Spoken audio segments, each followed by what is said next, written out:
ऐसे गोसाई श्री विठलनाथ जी, ठाकुर जी से उनका ऐसा संबंध। इनके जीवन में भी एक परीक्षा हुई थी। कृष्णदास अधिकारी जी थे, उनसे इनकी किसी बात पर अनबन हो गई और श्री कृष्णदास अधिकारी जी ने इनके जो दूसरे भाई थे गोपीनाथ जी, उनका भगवत धाम गमन हो गया था।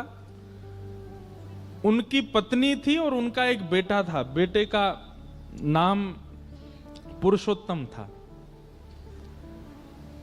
इन्होंने पूरे गोवर्धन के वैष्णवों को इकट्ठा किया और इकट्ठा करके कहा, भैया देखो, महाप्रभु जी के दूसरे पुत्र श्री गोपीनाथ जी, जो कि भगवत धाम गमन हो गया, उन पर थोड़ी दया आनी चाहिए कि नहीं? ये पूरी सेवा श्रीनाथ जी की गोसाई जी करते हैं, उनका बेटा बेचारा वो सेवा में नहीं जा पाता है। आप सब लोगों को आवाज उठानी चाहिए और गोपीनाथ जी की पत्नी और उनके बेटे को ठाकुर जी की सेवा का अधिकार मिलना चाहिए।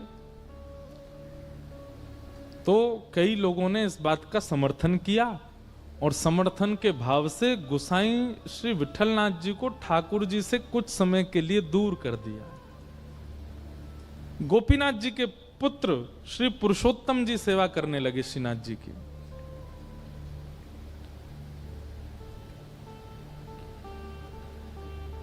सेवा से दूर किया, गोसाई श्री विठलनाथ जी उसमें राजी थे, कोई बात नहीं। लेकिन कृष्णदास अधिकारी जी ने यह नियम बना दिया कि आप मंदिर ही नहीं आओगे, ठाकुर जी का दर्शन भी नहीं करोगे। अच्छा, ये सब लीला श्रीनाथ जी ने ही प्रकट की थी। हमने एक बात कही ना, ठाकुर जी सीधो सीधो तो कछु चलन देंगे ही नहीं, कछु ना कछु परीक्षा तो सबकी कराते ही कराते हैं। ठाकुर जी पूरे विश्व को बताना चाहते हैं कि गोसाई जी का प्रेम कैसा है, इसलिए वियोग का ये एक नाट्य किया गया और कृष्णदास जी ने ठाकुर जी से गोसाई श्री विठलनाथ जी को दूर कर दिया। गोसाई श्री विठलनाथ जी गोवर्धन से थोड़ी दूर पारासौली में रहने लगे और आप नित्य अपनी कुटिया से निकल के आते और श्री गिरिराज पर्वत पर श्रीनाथ जी की जो ध्वजा थी उसी का ही दर्शन करते और दर्शन करके विरह व्याकुल होकर के वहीं बैठे रहते। बहुत सुंदर लीला है, ध्यान से सुनना।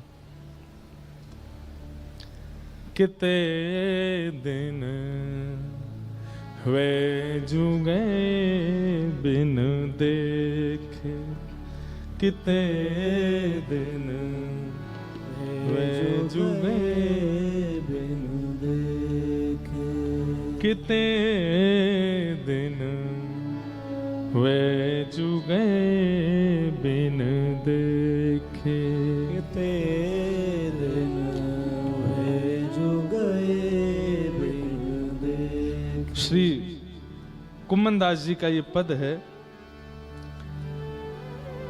कुम्मनदास जी गाते हैं कब? जब ठाकुर जी को देखे बगैर 5 मिनट निकले थे बस।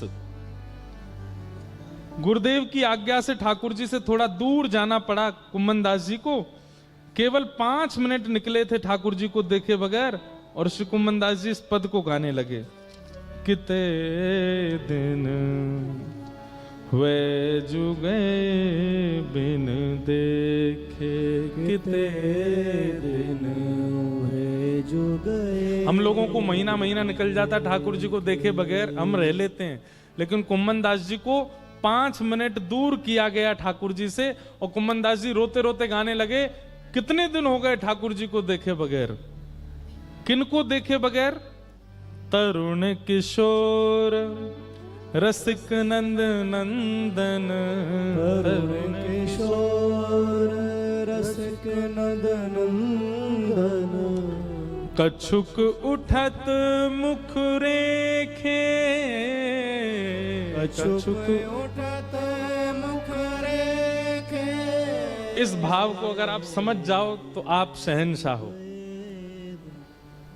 हम बात कह रहे हैं, इस भाव को अगर आप समझ जाओ तो आप शहंशाह हो। क्या? कछुक उठत मुख रेखे। बोले कैसे हैं ठाकुर जी? बोले तरुण किशोर, युवा हैं, छोटे से 7-8 वर्ष के हैं ठाकुर जी, तरुण किशोर, रसिक नंद नंदन। नंद नंदन कैसे हैं? बोले तरुण किशोर हैं, कछुक उठत मुख रेखे। 8-9 वर्ष का बालक जो होता है उसके दाढ़ी मूछ नहीं आती, पर अगर आप उसको बहुत पास से देखेंगे ना तो स्वर्ण कलर, जैसे स्वर्ण का रंग होता है ना, उस रंग के कुछ उसके थोड़े केश निकल आते हैं मुखमंडल पर, वो दिखाई नहीं देते। कोई बहुत प्रकाश करके देखो, तिरछी आड़ी लाइट करके देखो, तब जाकर के वो थोड़े वो केश के अंग दिखाई देते हैं। कुम्मन दास जी कह रहे हैं, बोले नंद नंदन को देखे बगैर और उनके मुखमंडल पर प्रकट जो वो छोटे श्वेत वर्ण के जो केश हैं वो देखे बगैर, कछुक उठत मुख रेखे। दाढ़ी मूछ नहीं आती ठाकुर जी को, पर वो रेखाओं का दर्शन भी कुम्मन दास जी को हो जाता है। कितनी बड़ी दर्शन की भाव हमको होते हैं, हमें तो कछु ना है वो है, हम तो बस सुन वेले में ही सीमित हैं। वह शोभा वह कांति वदन की, वह शोभा वह कांति बदन की। कैसी लगती है? ऐसा मन करता है कि कोटिक चंद विशेखे, कोटिक चंद विशेखे। करोड़ों चंद्रमाओं को मुट्ठी में लेकर के ठाकुर जी पर वार दूं, इतने सुंदर लगते हैं। किते दिन वे जुगे बिन देखे, किते दिन वे जुगे बिन देखे। तो गुसाई श्री विठलनाथ जी ठाकुर जी से दूर कर दिए। गुसाई जी दूर से ही ठाकुर जी की ध्वजा का दर्शन करते हैं। लेकिन ऐसा नहीं है कि विरह केवल भक्त को होता है, विरह ठाकुर जी को भी होता है। बात केवल इतनी है कि भक्त अपना विरह गा के सुना देता है, ठाकुर जी कैसे सुनाए?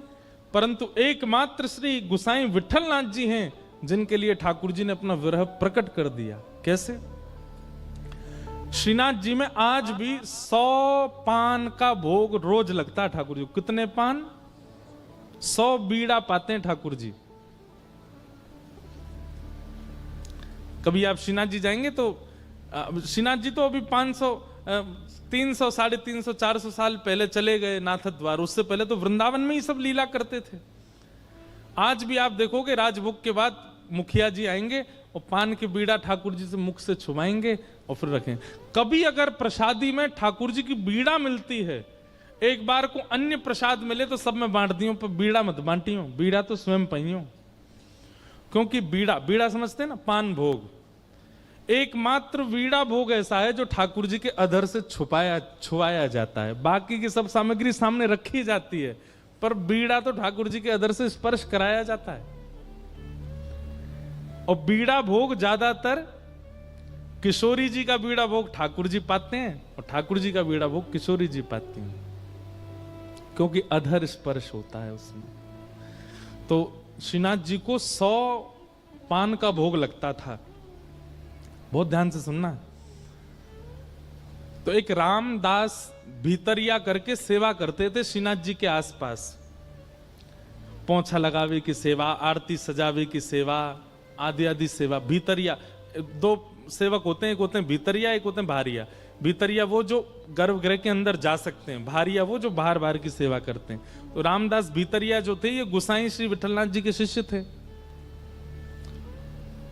ये जाते थे श्रीनाथ जी के मंदिर में सेवा करने, भीतर पोंछा आदि करने। तो जब ये पोंछा आदि करते थे तो श्रीनाथ जी खड़े खड़े इनको इशारा करते, ए सुन, ऐसे इशारे करते।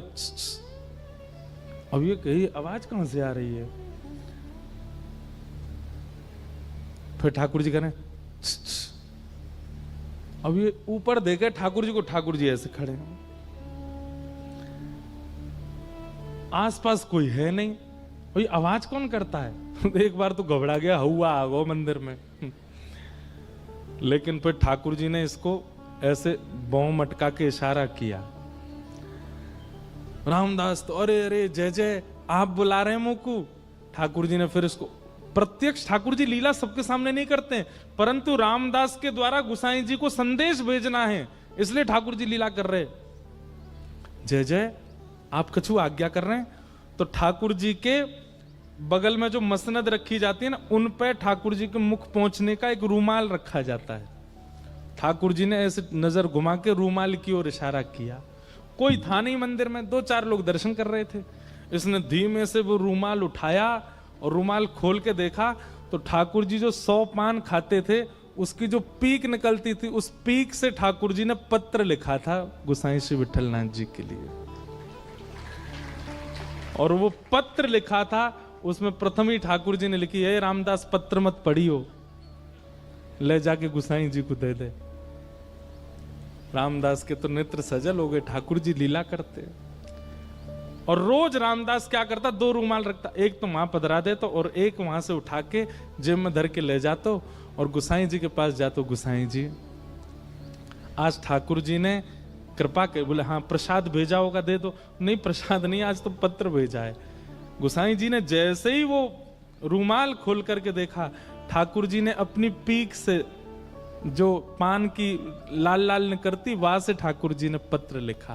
और उस पत्र में ठाकुर जी अपना प्रेम उद्गार प्रकट करते हैं। और क्या कहते हैं, वो पंक्ति तो मुझे याद नहीं, पर ठाकुर जी ने पत्र लिख करके गोसाई जी से कहा, मेघ तो समय आने पे बरसेगो। मतलब मेघ तो समय आने पे बरसेगो। मेघ हमेशा नहीं बरसते, जब समय आता तब बरसता है। तो मानो गोसाई जी से कह रहे हैं, प्रतीक्षा करो, समय जल्दी आएगा जब मेरा प्रेम आप पे बरसेगा। तो गोसाई जी तो गोसाई जी हैं। गोसाई जी ने एक पत्तल पर दूसरा पत्र लिखा और पत्र लिख करके रामदास से कहे, बोले जाओ ठाकुर जी को दे दो। और गोसाई जी ने क्या लिखा, बोले मेघ तो समय आने पे बरसेगा, पर चातक पक्षी जानते हैं नाम, एक तो आजकल लोग जानते नहीं, इतनी व्याख्या करनी पड़ती है। चातक पक्षी जो होता है वो पूरे साल प्यासा रहता है।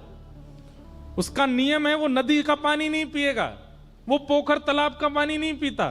चातक पक्षी जो होता है वो पहली वर्षा होती है और उसका जब बिंदु गिरता है उसी का जल पीता है, उसको कहते हैं चातक।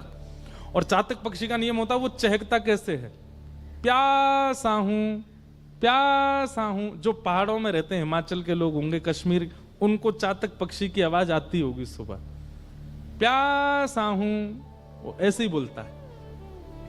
तो ठाकुर जी ने पत्र लिख करके भेजा, मेघ तो समय आने पर बरसेगा। गोसाई जी ने पत्र लिख करके भेजा, मेघ तो समय आने पर बरसेगा, पर चातक अपनी पुकार क्यों छोड़े, चातक तो पुकारेगा। मेघ चाहे जब बरसे, पर चातक प्यासा हूं प्यासा हूं प्यासा हूं, ये तो गाएगा ना। श्याम घन कब बरसे गो आए, श्याम घन कब बरसे गो। हमारे भारत में हनुमान प्रसाद पोद्दार जी, पूज्य भाई जी, उनका ये पद है। सब लोग बहुत ध्यान से सुनो, बहुत अच्छा पद है। अब हम बस ये पद गा करके फिर कथा को विश्राम देंगे।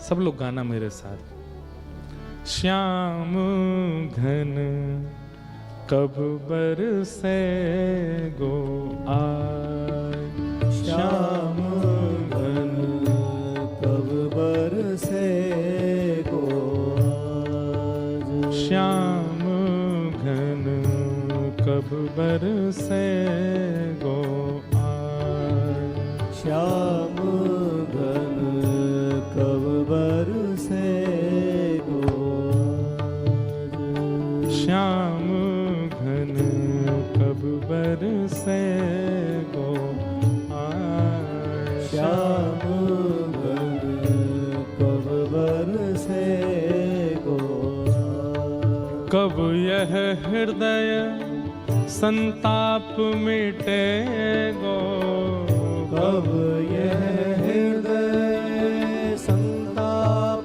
मिटे गो, कब यह हृदय संताप मिटे गो, कब यह हृदय संताप मिटे गो, विरह निदाग निसाए, विरह निदाग निसाए, श्याम घन कब बरसे गो आए, श्याम घन कब बरसे गो हे श्याम घन कब बरसे गो आए, श्याम घन कब बरसे गो कब मन मन मयूर नचे गो, कब मम मन मयूर नचे गो, मयूर कब नाचता है? जब बादल बरसते हैं। कब मम मन मयूर नचे गो, कब मम मन मयूर नचे गो, उर आनंद न समाए, उर आनंद न समाए, कब चित चातक चहक उठे गो, कब चित चातक उठे गो, कब चित चातक चहक उठे गो, कब चित चातक चहक उठे गो, श्याम प्रेम जल पाए पाए, श्याम प्रेम जल पाए, श्याम घन कब बरसे गो आए, श्याम घन कब बरसे गो, हे श्याम घन कब बरसे गो आए, श्याम घन कब बरसे गो, श्याम मिलन बिन कछु नहीं भावे, श्याम मिलन बिन कछु नहीं भावे, कछु नहीं मोहे समा, हाँ कछु नहीं मोहे सुहावे, हाँ कछु नहीं मोहे सुहावे, श्याम मिलन रस ही साचो रस, श्याम मिलन रस ही साचो रस, जीवन में रस समाए श्याम घन, जीवन में रस रस समाए श्याम घन, जीवन रस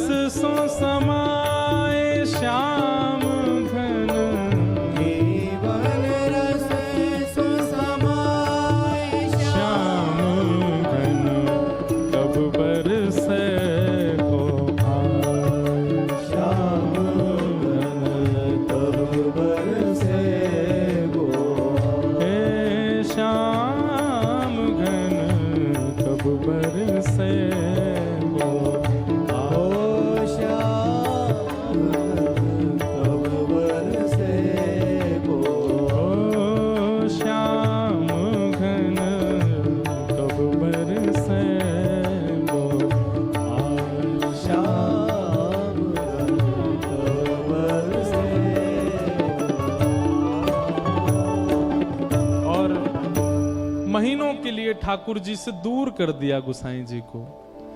पर एक दिन अकबर को यह बात पता चली कि हमारे प्रिय श्री गोसाई जी को उनके ठाकुर की सेवा से दूर कर दिया कृष्णदास ने।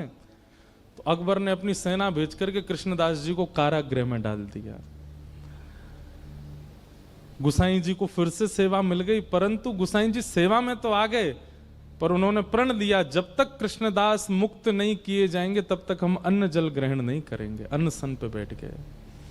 कृष्णदास जी मुक्त हुए। कृष्णदास जी को जब ये बात पता चली कि गोसाई जी को मैंने दूर किया ठाकुर जी से, और ये ऐसे प्रेमी कि मैं कारागृह में गया तो इन्होंने अन्न जल का त्याग कर दिया। कृष्णदास जी ने बहुत प्रार्थना करके क्षमा मांगी गोसाई जी से। गोसाई जी बोले नहीं, मुझे सब पता है, ये ठाकुर जी की लीला है, इन्हें बहुत ज्यादा पास कोई रहवे लग जाए तो इनको मन करे या न दूर करो, या कि प्रेम की बथा न पहचानो कैसो है। ये मेरे प्रेम की परीक्षा ले रहे थे, मैं जानू ये तुम्हारे मन की इच्छा नहीं थी, ये इनकी इच्छा थी। लाला बड़ो नटखट है हमारो, ऐसे गोसाई जी की। फिर बाद में ऐसी लीला आती है कि कृष्णदास जी को इसका दंड मिला। एक भक्त को ठाकुर जी से दूर किया और दंड क्या मिला कि सुबह सुबह जल भरने के लिए कुआं में गए और पांव फिसल गए और कुआं में गिर के उनकी मृत्यु हुई। परम भागवत कृष्णदास, जिनका एक प्रसिद्ध पद में गाता हूं, मेरो मन गिरधर छवि पे अटक्यो, ये पद कृष्णदास जी का ही है। ऐसे परम भागवत की ऐसी अधोगति, कुआं में गिर के प्राण निकलना। अब तो पूरे ब्रजमंडल में हल्ला मच गो, बोले कहा कृष्णदास भूत बन गो है। ब्रजवासी बड़े भोले हो, में सब ने हल्ला मचा दिया, बोले कृष्णदास कुआं में गिर के मरो, भूत बन गो है। ये खबर पहुंची निधिवन राज में स्वामी श्री हरदास जी के पास। स्वामी जी को जैसे ये खबर पड़ी कि भैया कृष्णदास जैसा परम भागवत भूत बन गया, ये हो नहीं सकता। हम मानते हैं कि उन्होंने आचार्य अपराध किया था और उसका दंड उनको मिला कि उनकी मृत्यु सहज नहीं हुई, सरल नहीं हुई, लेकिन वो मृत्यु के उपरांत भूत बन गए, ये बात बिल्कुल सर्वथा गलत है। जीवन भर भगवान का नाम गाने वाला भूत कैसे बन सकता है? तो महाराज स्वामी श्री हरदास जी ने निर्णय लिया कि चलो गोवर्धन। बोले काय को? श्रीनाथ जी से ही पूछेंगे कि आपका नाम गाने वाला भूत कैसे बन सकता है, और यदि वो भूत बना तो आपके नाम में इतनी सामर्थ्य नहीं कि जीवन भर आपका नाम गाने वाला प्रेत बन गया। और स्वामी जी ने निर्णय जैसे लिया तो पूरा वृंदावन इकट्ठा हो गया। हितरवंश महाप्रभु, गोपाल भट्ट गोस्वामी, रूप सनातन गोस्वामी, जितने वृंदावन के आचार्य थे सब निधिवन में इकट्ठे हो गए और सब निकल पड़े गिरिराज जी। वो श्रीनाथ जी से जाके पूछेंगे कि कृष्णदास भूत कैसे बनो। अब देखो, बहुत ध्यान से सुनना है, इसके बाद हम कथा विराम देंगे पक्का। हमारो मन ना करो विराम देवे को, बात तो ये है, हमको रह रहे की लीला याद आती है। जय हो। और सुनो, कल हमको बहुत याद आएगी आप लोगों की। सुनाम में भक्त तो आवेंगे खूब सारे, पर अमृतसर वाले पद पीछे पीछे गाते हैं इसलिए हमको अच्छे लगते हैं। कोई भी पद गाओ सब साथ गाते हो आप, तो कृपा करियो एक आध दिन पहुंच जाइयो, 3 घंटा ही तो दूर हैं। हम नहीं बुला रहे, आप देखना खुद मचल के आओगे, ठाकुर जी की याद आएगी आपको। तो सुनो, जय हो। तो अब प्रत्यक्ष रूप में तो स्वामी श्री हरदास जी, हितरवंश महाप्रभु, गोपाल भट्ट गोस्वामी, रूप सनातन गोस्वामी, हरिराम व्यास जी सब अपने ब्रजवासियों की टोली लेकर के गिरिराज जी जा रहे हैं। पर निकुंज की भाव में कौन जा रहा है? स्वामी जी के रूप में ललिता जी, हरिराम व्यास जी के रूप में विशाखा जी, गोपाल भट्ट गोस्वामी जी के रूप में गुणमंजरी, रूप मंजरी, ये सारी सखियां ही तो जा रही हैं ठाकुर जी से लड़वे। अब वैष्णवों को तो दिख रहा है कि भाई ये सब आचार्य चरण जा रहे हैं, परंतु श्रीनाथ जी वहां गिरिराज जी में ऐसे खड़े थे, गोसाई जी श्रृंगार कर रहे थे। सो ठाकुर जी के हाथ कांपन लगे और ये भुजा कांपन लगी, मोह कांपन लगो। गोसाई जी बोले जय जय जय जय, कहा भयो? ठाकुर जी बोले सबरी लड़वे आ रही हैं मोते। ये ललता विशाखा रूप मंजूरी सबरी मोते लड़वे आ रही हैं, मुंह पे जो है का मुंह पे आके मेरी छाती पे खड़ी हो जाएंगी, मुंह गारी देंगी आके सामने। अब कलयुग में तो वो सब हितरवंश महाप्रभु हरिराम व्यास आदि सब ये तो आचार्य हैं, पर निकुंज में तो ये सब सखियां हैं। गुसाई जी तुम एक काम करो, बोले कहा इन सबन को राधा कुंड पे ही रोक दो। अगर जी गिरिराज जी आ गए जो मुंह को बहुत गारी देंगी समन सामने आके, और मैं डर जाऊंगा, मैं तो लाला हूं यहां पे। गोसाई जी बोले नेक रुक जाओ, श्रृंगार तो पूरा कर लो। बोले छोड़ो श्रृंगार, ऐसी भगवत तुम तो जाओ, उनको रोको। ठाकुर जी डरने लगे। गोसाई जी माला लेकर के, उपरना लेकर के, कई सारे वैष्णवों को लेकर के राधा कुंड में ही रुक गए, पहुंच गए। और वृंदावन से आते हैं, राधा कुंड पहले पड़ता है, राधा कुंड में ही सबरी समाज रोक करके सबको माला पहना, पटका उड़ा और सबको स्वागत करो, सम्मान को वहीं बैठा दिए सबरे। लाइए लाइए लाइए भोग प्रसाद पवाओ। स्वामी श्री हरदास जी तिरछी तिरछी नजर से देख रहे हैं। बोले हम गिरिराज जी पहुंचने भी नहीं दिए, राधा कुंड में ही रोक दिए। गुसाई जी सबको प्रणाम कर रहे थे। स्वामी श्री हरदास जी ने उनका कंधे पे हाथ रखा, बोले सुनो इधर आओ। इतनो डर गो लाला कि पजम्मा भी याद हुई पहना के आए हो, पूरा पहनाए हो ना है, धीमे धीमे खिसक रहो नीचे। गुसाई जी के नेत्र सजल हो गए। बोले आप वृंदावन से आ रहे हैं, आपको कैसे पता कि ठाकुर जी का श्रृंगार अधूरा है? बोले जाने ना है, निकुंज की सखी हैं हम, ललिता हैं। वो तो जीवन पे कृपा करवे स्वामी जी के रूप में आई हैं, पर हैं तो ललिता। और सुनो, हाँ भाई कोई प्रसाद नहीं पावेगा राधा कुंड में, अब तो वही की छाती बैठ के पावेंगे, चलो वहीं गिरिराज जी। गोसाई जी बोले जय जय, लाला छोटो सो डर जाएगा। बोले कोई डर, कृष्णदास भूत कैसे बनो ये बता। और महाराज गिरिराज पर्वत पे सब चढ़ गए। श्रीनाथ जी का मंदिर ऊपर है ना, आज भी जतिपुरा में देखोगे आप, ऊपर ही मंदिर है। ऊपर चढ़ने का सबको अधिकार नहीं है, केवल ब्रज के लोग ही चढ़ सकते हैं। चढ़ गए ऊपर, और जैसे ही पहुंचे महाराज, ठाकुर जी के पसीना पसीना मुखमंडल पे। गुसाई जी तो घबराए, मेरो लाला 1200, मेरो लाला छोटो सो, सबरी सखी लड़वे आ गई। और वहां जाकर के स्वामी जी हरदास जी, हितरवंश महाप्रभु, हरिराम व्यास सब चिल्लाने लगे, अरे लाला तुम्हारो भजन करवे वारो कृष्णदास भूत कैसे बनो, उत्तर दो। सब तो चिल्ला रहे ठाकुर जी पर स्वामी जी नेत्र बंद करके बैठ गए सामने। और थोड़ी देर बाद नेत्र खोल के अपलक नेत्रों से ठाकुर जी को देखने लगे। और तुरंत स्वामी जी ने घोषणा की, भैया ये खबर झूठी है, कृष्णदास भूत नहीं बने। ठाकुर जी ने अभी अभी मुंह को बताई है, कृष्णदास भूत नहीं बने। उनकी अधोगति, मृत्यु उनकी सहज नहीं हुई, क्योंकि उन्होंने एक वैष्णव अपराध किया, गोसाई जी को ठाकुर जी की सेवा से दूर किया, परंतु वो प्रेत नहीं बने। तो सब लोग कहने लगे, भैया पूरे ब्रजमंडल को ये बात कौन बताएगा, जाने प्रमाण हो वही तो बता सके। इतने में ही एक गाय चरावे वालों ग्वारिया दौड़ो दौड़ो आयो और आकर के बोलो, अरे महाराज भैया आज सवेरे में गैया चरावे गयो, और मैं गैया चरावे जैसी गयो, मुंह को वहां कृष्णदास जी मिले। और कृष्णदास जी से मैंने की, बाबा तुम तो भूत बन गए हो। तो बोले अरे ना है, जे सबरे ब्रजवासी बोरे बारे इन्हें झूठ फैला दिए, मैं भूत बन गो, मैं तो ठाकुर जी की नित्य निकुंज लीला को एक सखा बन गऊ। अभी तक तो बाहर सेवा कर रो, अब ठाकुर जी ने निकुंज में मुंह को ले लियो है। भैया मैं तू को बतावे आया हूं, सबन को जाके बता दे, मैं भूत ना बनो, मैं तो ठाकुर जी की नित्य निकुंज को एक सखा बन गऊ। तब पूरे ब्रजमंडल को इकट्ठा करके ये बात घोषणा की गई, भैया ये खबर झूठी है, कृष्णदास जी भूत नहीं बने हैं। गुसाई जी के पास जाके स्वामी श्री हरदास जी बोले, या हमारे आए हम गिरिराज जी, अगर हम नहीं आते तो ये बात फैली ही रहती कि कृष्णदास जी भूत बने हमारे भय के कारण। और धीमे से कान में कह गए, भूत बन भी गयो होगा तो हमारे कारण भूत योनि ते निवृत्त है के सखी योनि में चलो गो, ठाकुर जी की नित्य लीला में प्रवेश करो, या हमारे आए हम गिरिराज जी। तो ऐसी मधुर लीला श्री गोवर्धन में हुई। ऐसे श्री गोसाई विठलनाथ जी को हम प्रणाम करते हैं, वंदन करते हैं, नमन करते हैं।